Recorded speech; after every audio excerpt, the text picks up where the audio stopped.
শুনে নিয়েছেন। লিমা আপার বক্তব্য অসাধারণ, এক কথায় অসাধারণ বক্তব্য দিয়েছে লিমা আপা। অসাধারণভাবে তিনি কথাবার্তাগুলো বলেছেন, যেটির অক্ষরে অক্ষরে আমার কাছে অনেক বেশি পরিমাণে ভালো লাগছে।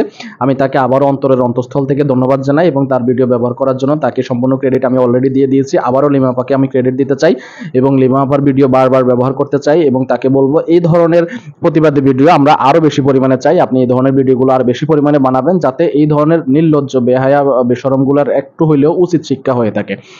দর্শক, লিমা আপার বক্তব্যগুলো আপনার কাছে কেমন লেগেছে সেটি আমাদের কমেন্টস বক্সের ঘরে অবশ্যই লিখে জানাবেন। যদি ভালো লাগে ভিডিওতে একটি লাইক দিবেন, শেয়ার করে অন্যকে দেখার সুযোগ করে দিবেন।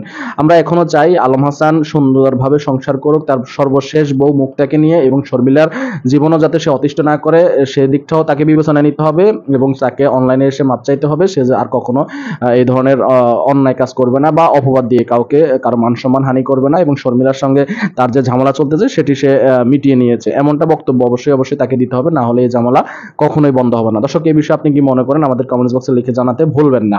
আজকের ভিডিওটি কেমন লেগেছে, ভালো লাগলে একটি লাইক দিবেন, শেয়ার করে অন্যকে দেখার সুযোগ করে দিবেন এবং চ্যানেলে নতুন হলে অবশ্যই সাবস্ক্রাইব করার অনুরোধ রইল।